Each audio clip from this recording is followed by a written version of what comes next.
BJP के पास पैसे रखने की जगह ही नहीं बची है। तो हर साल पॉलिटिकल पार्टीज को अपना अकाउंट्स ऑडिट कराना होता है और ये रिपोर्ट इलेक्शन कमीशन के पास जमा की जाती है। तो मैंने दुनिया की सबसे बड़ी पॉलिटिकल पार्टी बीजेपी की रिपोर्टिंग करी और मेरा दिमाग फट गया। तो सबसे पहले आपको 2014 में इस पार्टी की क्या कंडीशन थी वो बताता हूँ। उस समय इनके पास 84 करोड़ के फिक्स्ड एसेट थे, यानी यही बिल्डिंग, जमीन वगैरह। गुड। लेकिन अभी कितने पता है? 1200 करोड़ से भी ज्यादा, और उसके अलावा 400 करोड़ पे काम चालू है। मतलब सिर्फ 10 सालों में कितना गुना का जंप हो गया, आप खुद कैलकुलेट कर लेना। अब आ जाओ कैश पर, यानी कैश और बैंक बैलेंस कितना है। वो 2014 में यही कोई सब मिला के 700 करोड़ था और ये नंबर 10 सालों में सीधा 10 गुना हो गया है, यानी 7000 करोड़ रुपए बीजेपी के पास कैश पड़ेगा। सोच के देखो, 7000 करोड़ रुपए कैश, जिसमें से 1700 करोड़ तो एक साल में बढ़ गए हैं। यानी जो बीजेपी की टोटल वैल्यू 2014 में 780 करोड़ थी, वो इन 10 सालों में 9000 करोड़ रुपए पार कर गई है।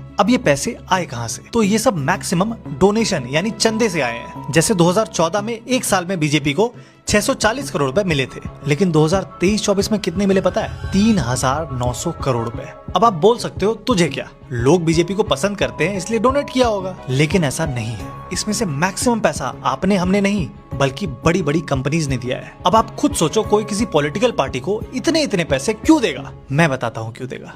अपने फायदे के लिए। जैसे हाल में ही सामने आया टाटा का केस ले लो। टाटा को सेमीकंडक्टर प्लांट लगाने के लिए 44,000 करोड़ की सब्सिडी दी गई। 44,000 करोड़, ये आपका हमारा पैसा है। लेकिन इसके सिर्फ 4 हफ्तों में उसने 758 करोड़ रुपए बीजेपी को डोनेट कर दिए। और ये कोई इकलौता केस नहीं है, बीजेपी के साथ ऐसे कोइंसिडेंस कई बार हो गए हैं। अब बीजेपी इन पैसों का कर क्या रही है? स्कूल बनवा रही है, हॉस्पिटल बनवा रही है, मंदिर बनवा रही है। बीजेपी ने 2023-24 में सिर्फ इलेक्शन लड़ने में 1700 करोड़ रुपए खर्च किए हैं। ये जो मोदी जी की फोटो हर गली नुक्कड़ में देखते हो, उसी पैसे से लगते हैं। और उसका एक बड़ा हिस्सा, यही कोई 500 करोड़ रुपए डायरेक्टली मीडिया को गया है। अब आप खुद सोचो, हर साल कोई आपको इतने इतने पैसे देगा, उसके अगेंस्ट बोल भी पाओगे? लेकिन हम